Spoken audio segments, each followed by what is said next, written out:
At first glance, it's a puzzle that borders on the absurd. Italy is a modern and fairly wealthy country, and its massive island of Sicily is home to nearly 5 million people, with the country's 5th largest metropolitan area, Palermo. The body of water separating them, the Strait of Messina, is just 3 kilometers wide. You can see the other side really easily, but there's no bridge here. Instead, the country relies on an elaborate system of ferries to shuttle people back and forth hundreds of times a day. So why can't Italy build a bridge to its most important island? To understand this, we need to understand some of southern Italy's unique geographic constraints. Italy is one of the most recognizable countries on the planet, but its distinctive boot-heel shape and long dramatic peninsula hide a more complicated geography than you probably know. In fact, despite the reputation of Italy as a tranquil and serene environment, it's one of the most seismically complex areas in the world, and southern Italy, in particular, can be very challenging to say the least. The Strait of Messina is what geographers call a graben, a block of land that is dropped down between 2 parallel faults. It's a rift in the earth that connects 2 entirely different seas, the Tyrrhenian Sea to the north and the Ionian Sea to the south. These are not 2 placid neighbors. They have different temperatures, different densities, and different levels of salinity. The result is that the Strait of Messina isn't just a channel. It's more like a battleground between 2 rival seas. And this battle is what makes the waters so infamous. But here's where it gets really interesting. The tidal cycles of these 2 seas are almost perfectly out of sync. When it's high tide in the Ionian, it's low tide in the Tyrrhenian, and vice versa. Twice a day, this imbalance forces an immense volume of water to surge through the narrow gap, like a river pouring over a waterfall. The currents can reach a staggering 20 kilometers per hour, creating powerful, swirling whirlpools that have terrified sailors for millennia. This is the very spot that gave birth to the Greek myths of Scylla and Charybdis, 2 sea monsters who guarded the strait. Charybdis was said to be a whirlpool that swallowed ships whole, while Scylla, a 6-headed monster, plucked sailors from their decks. These weren't just stories, they were attempts by ancient people to explain the very real and deadly chaos they witnessed in the water. Building massive support piers for a bridge in the heart of a mythological monster's lair is a challenge of epic proportions. Yet the fury of the water is only half the story. The true problem lies beneath the waves. This next part completely changed how I think about southern Italy. You see, the entire region is a geologic war zone. This is where the colossal African tectonic plate is slowly but violently diving beneath the Eurasian plate. The Strait of Messina is essentially the fracture point. This constant grinding pressure makes the area one of the most seismically active in all of Europe. Any structure built here must be able to withstand not just a powerful earthquake, but a direct hit from one. The memory of what this power can unleash is seared into local history. In the early morning hours of December 28, 1908, a magnitude 7.1 earthquake struck the strait. The ground shook violently for over 30 seconds, leveling the cities of Messina in Sicily and Reggio Calabria on the mainland. Minutes later, a 40-foot tsunami swept ashore, finishing the devastation. In total, nearly 80,000 people lost their lives in one of Europe's worst ever natural disasters. So to build a bridge here is to build it on the back of a sleeping dragon. But even if you could solve for the earthquakes, the seabed itself presents an engineer's nightmare. It's not a solid platform of rock. The floor of the strait is a deep, unstable trench filled with hundreds of meters of soft sand, silt, and clay. Trying to anchor the foundations of what would be the world's longest suspension bridge into this material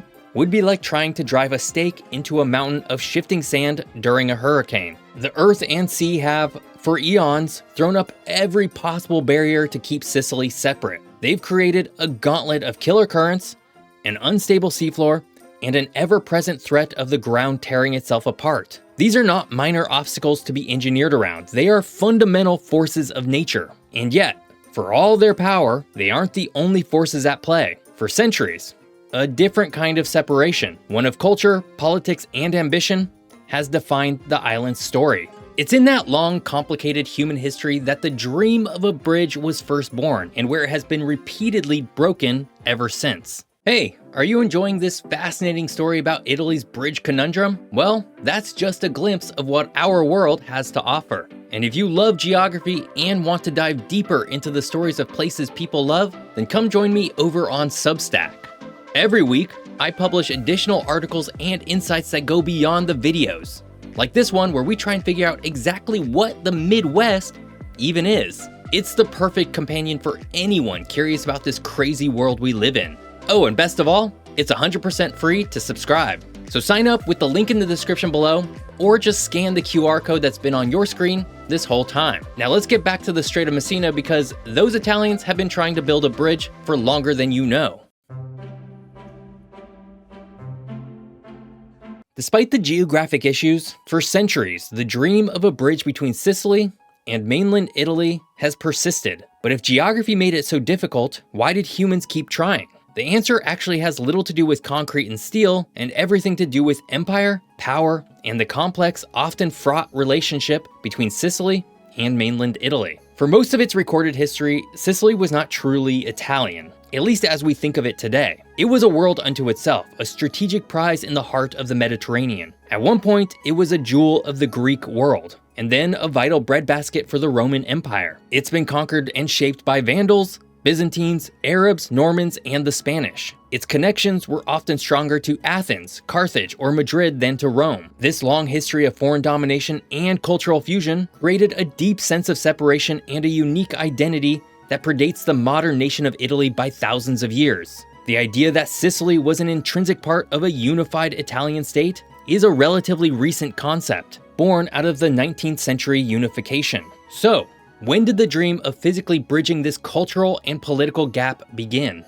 That answer takes us back over 2,200 years to a Roman consul and a parade of elephants. In 251 BCE, after a decisive victory against Carthage and Sicily, the Roman consul Lucius Caecilius Metellus was faced with a logistical nightmare: how to transport 140 captured war elephants back to the mainland for his triumphal procession. According to the historian Pliny the Elder, he ordered his engineers to lash together thousands of barrels and planks, creating a massive, sturdy pontoon bridge across the strait. It was a temporary, audacious feat of engineering that planted a powerful seed: the idea that this turbulent strait could, in fact, be conquered by human ingenuity. For nearly 2,000 years after Metellus' floating bridge, the idea lay dormant. But with the unification of Italy, the bridge was reborn as a powerful symbol. It represented the final stitch in binding the new country together, physically connecting the long alienated south to the heartland of the country. Still, the technology remained out of reach. It took the rise of fascism in the 1900s for the dream to take on a monumental, almost fanatical, new light. Benito Mussolini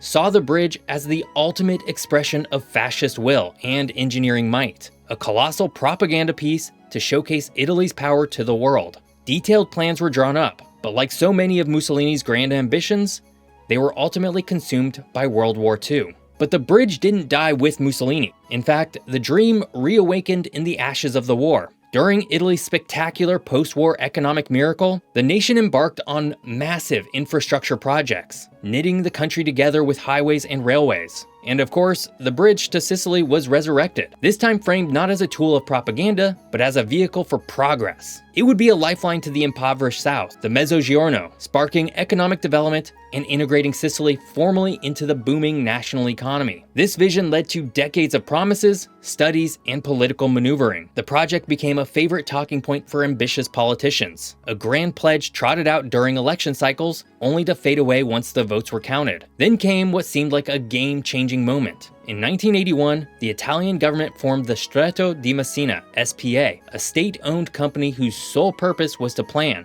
design, and eventually build the bridge. For the first time, there was a dedicated, official body to make it happen. Throughout the 1980s and 90s, this company spent hundreds of millions of lira, Italy's currency before adopting the euro. They conducted the most detailed geological surveys ever attempted in the strait. They commissioned cutting-edge engineering designs for what would be the longest single-span suspension bridge in human history. The project was always just 5 years away, always on the cusp of becoming a reality. By the dawn of the 21st century, the plans were more detailed than ever. The technology was finally within reach, and a powerful prime minister, Silvio Berlusconi, had staked his political legacy on its construction. It felt inevitable. So why are we here, decades later, with no bridge? The answer involves modern politics, staggering costs, and the ever-present shadowy influence of organized crime, which saw the project not as a symbol of unity, but as the score of a lifetime.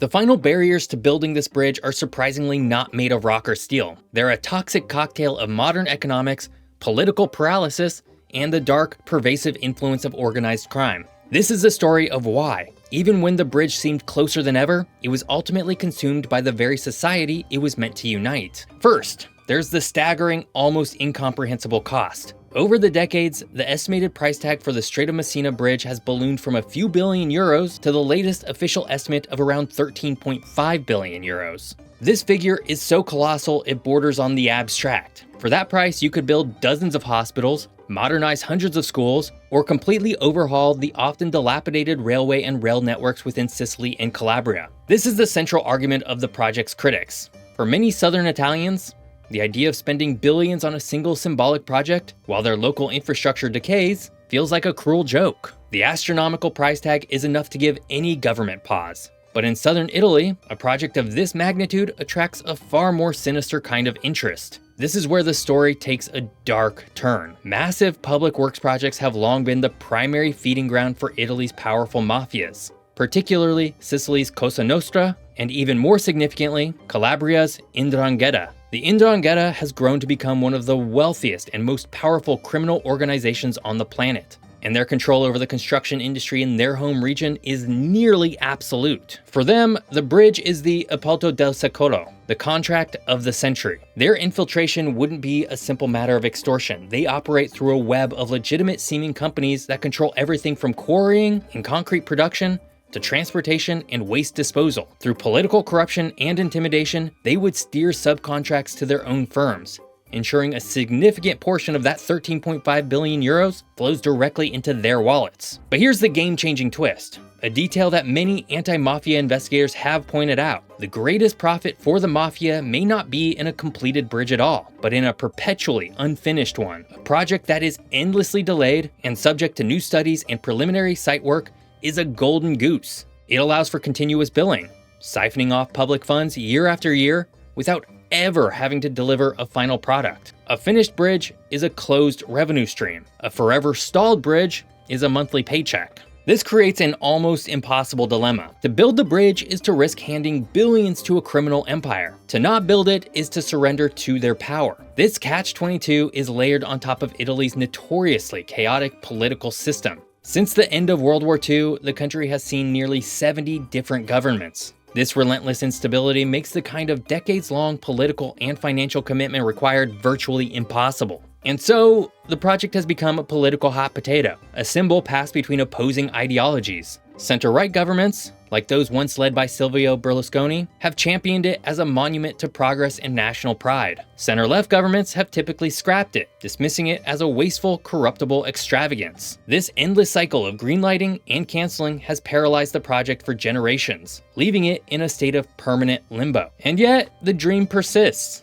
In 2023, Italy's new government officially revived the project, reappointing a board to the Strait of Messina company and allocating new funds to update the decades-old plans. The stated goal is to begin construction in May 2026 and end in 2032. For supporters, the vision is as seductive as ever, a bridge that would finally end Sicily's isolation, slashing travel times, supercharging tourism, and anchoring the island to the heart of Europe. It would be a symbol that Italy can overcome its deepest challenges. For the people of Sicily and Calabria, however, it's a moment of both profound hope and deep cynicism. Will this time be different? Or will the bridge remain what it has always been, a magnificent, impossible dream, forever suspended between a troubled past and an uncertain future? The final battle for the Strait of Messina is not against the sea or the earth, but against the very forces that have shaped modern Italy. But make no mistake, connecting Sicily's nearly 5 million people to the mainland would have huge benefits, but it will take a monumental effort to actually get it done. Speaking of connecting two regions, this week, I'm traveling from Georgia to Armenia, seeing some really amazing places on the way. If you want to see what that journey is like, check it out over on my travel channel. I hope you enjoyed learning all about Italy's unbuildable bridge. If you did, be sure to check out this video on why Florida built a highway to nowhere. Thanks for watching. See you next time.